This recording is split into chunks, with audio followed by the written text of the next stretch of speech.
Hello.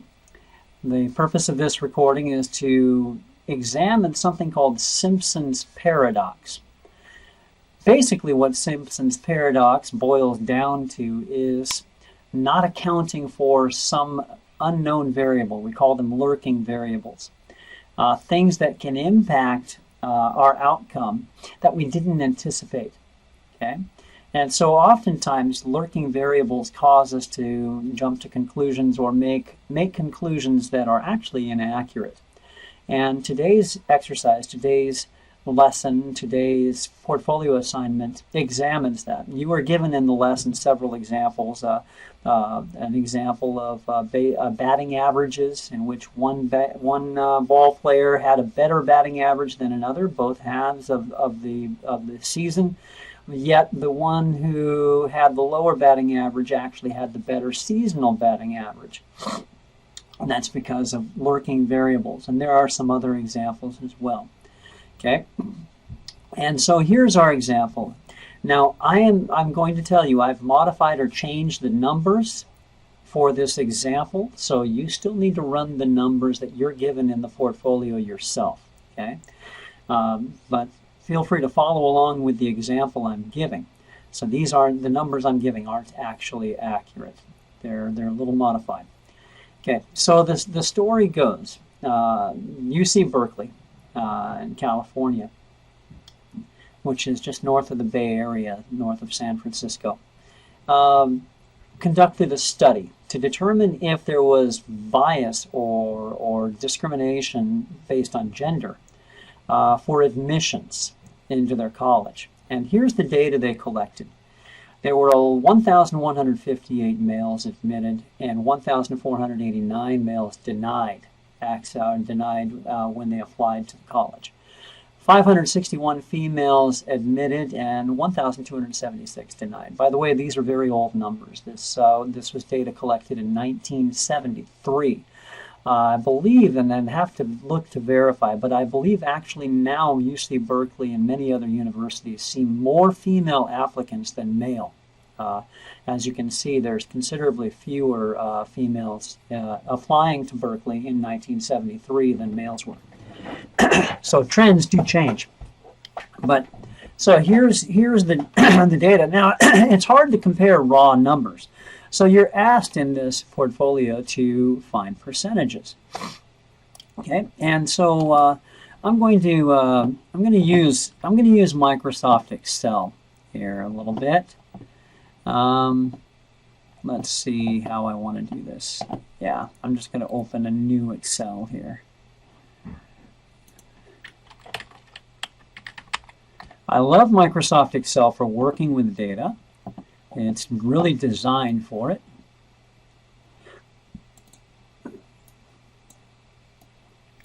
Come on. Get it to do what I want it to do. All right. And let's zoom. Yeah, I'm going to leave it zoomed normal. I know it's going to be, the text is going to be small. But, well, maybe, yeah, let's zoom. Zoom 200%.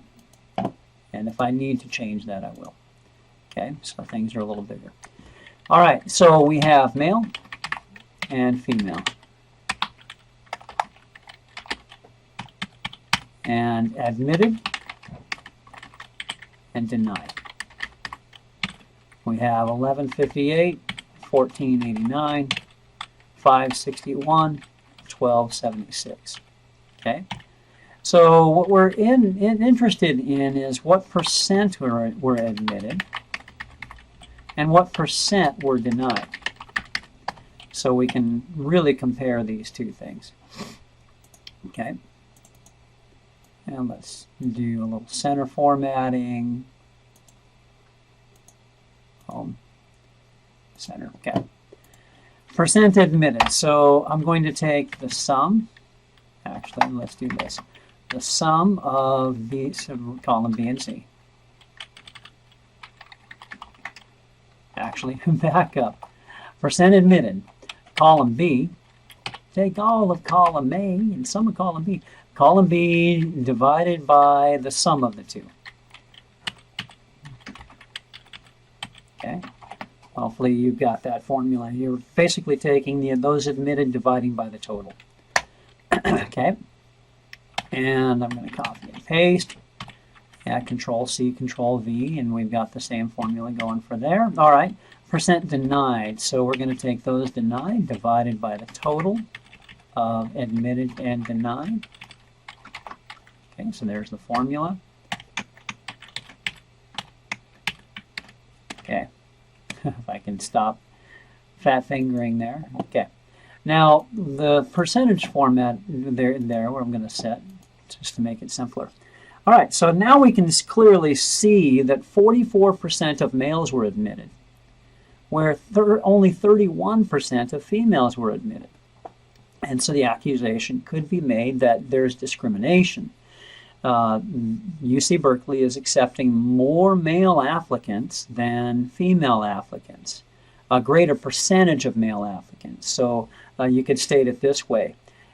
For a guy just picked at random, if you apply for application to UC Berkeley in 1973 or 72, you're 44% likely to be accepted, whereas a female is only 31% likely to be accepted. Okay, so there definitely seems to be some bias, all right? But there are lurking variables, and so let's take a look at this. Where's my mouse? There it is. Okay. One of the things that comes out is that there are different colleges. A university is a conglomeration, a combination of different colleges. Okay, and so we have I believe about 6 colleges, and we're just going to label them college A, B, C, D, E, and F. Okay, and we're going to look at the males admitted and denied, and we're going to look at the females admitted and denied. Okay, and let's do a little merge and center. Boom, boom, shakalaka, merge and center. Okay, and our numbers are 515, 311, 120, 142, 49, 21, 142, 49, 21. Denied are 312, 205, 205, 281, 142, and 344. Whereas for females, admitted are 92, 16, 202, 129, 96, use the number pad instead of and 26. 26. There we go. Okay, denied are 18, 9, 391, 240, 302, and 316. Okay. And let's resize here a little bit and center. Boom. All right. So once again, and this is raw data, it's very difficult to make any judgment about what the data says. But I'm going to add a couple of rows. Okay. I'm going to convert these to percentages. So I'm going to say percent admitted and percent denied. Okay. And to calculate the percent admitted versus the percent denied, we're going to do the same calculation before. I'm just going to go grab that formula from there, as it's the same formula, and paste. Okay, and denied, percent denied. Okay, nope. Won't help if I paste all of them. Okay. All right, and we're going to do the same for female. So I'm going to copy and paste. Okay, and let's resize here. And it's obvious we've got room issue here, so let's stretch this out. Okay.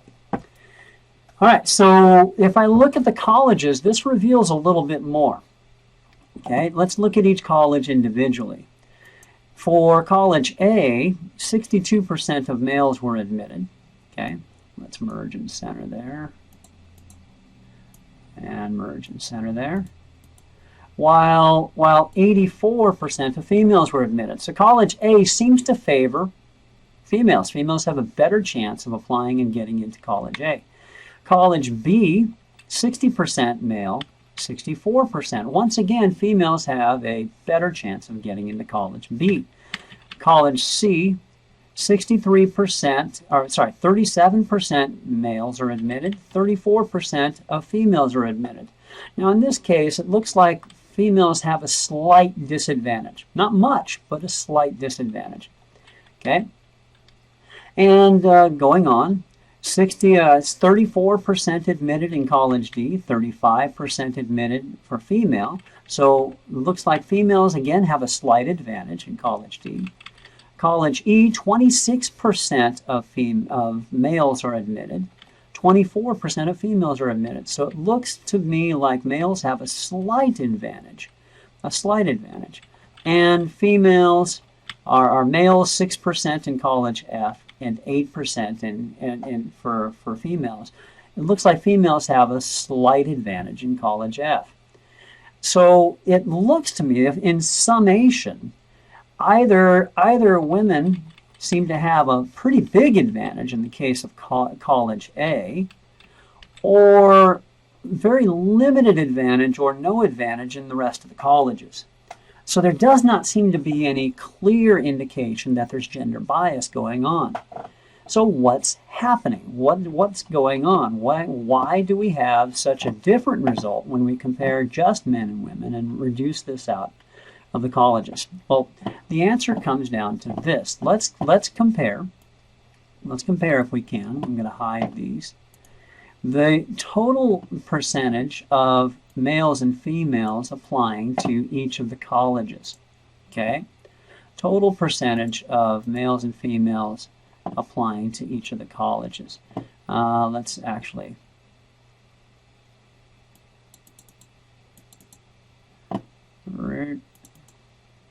let's add a column for total and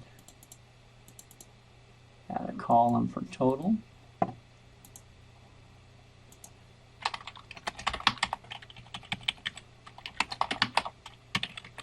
Okay.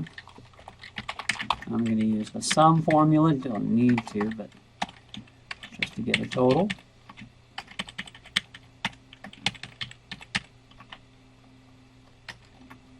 Okay. And now I want to compare the percentages of men and women applying for each of the colleges. And I'm going to hide the columns that I'm not interested in right now. Okay. So hide these. All right. So we're just going to do the total male, total female. Okay. All right. And we're going to find the percentage here for male and female. Who's applying where, basically, is the question. Okay. And so we're going to do the formula for those male divided by total.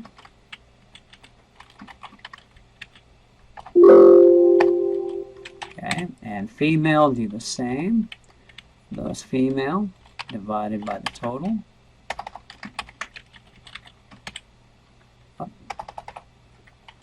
J3 plus, okay.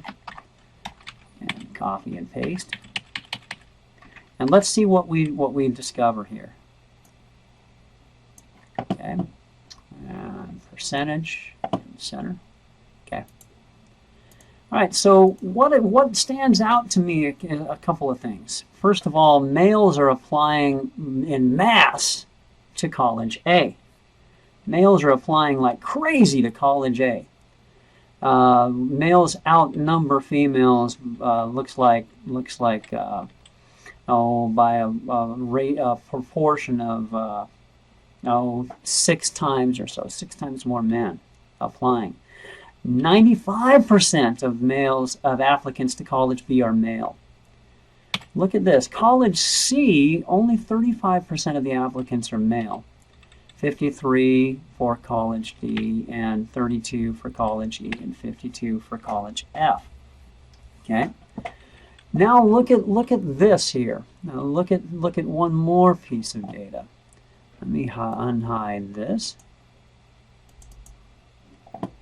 Okay. And I'm going to just maximize this. We got a lot of columns.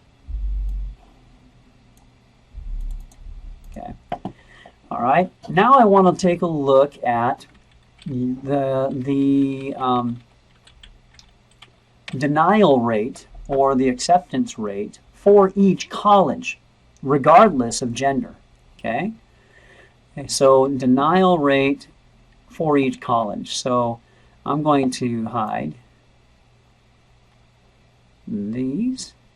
I know this is getting really confusing with all the columns here.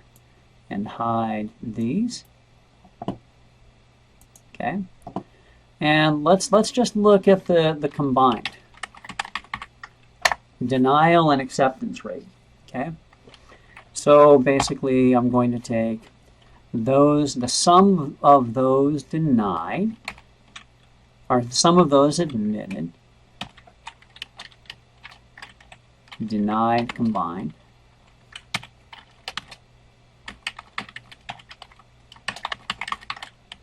accepted combined. Okay, so those denied are this cell. Actually, let's put parentheses. This cell plus this cell divided by the total of those that applied, right? So that would be the total of all of them. No, I can't use the sum. And I use this. So the 515 plus the 312 plus the 92 plus the 18. So all those denied, male and female, combined with those are divided by all those that applied all together. Okay. And I'm going to copy and paste. Okay. And those accepted, okay, those accepted, we can do the same thing. I'm going to do something really simple here. I'm going to say 1 minus this because the denied and accepted needs to add to 1. It's going to come out the same.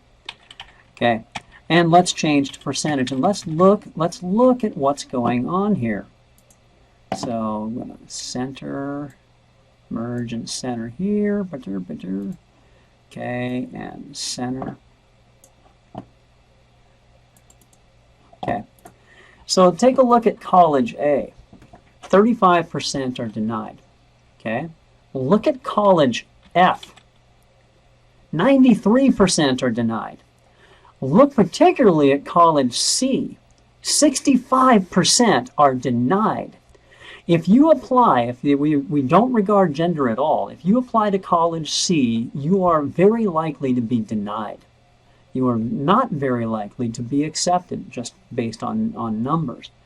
You are almost certain not to be accepted if you apply to College F. Now look at the genders again. Who's applying to which college? Males are not applying to College C. Females are. So what's going on? There's a lurking variable. College C is very restrictive. And the women in 1973 were applying en masse to College C. And so this brought their average down. But if you look at College C, there is no significant difference between the accepted and denied percentages for males and females for that college. It's just a very restrictive college.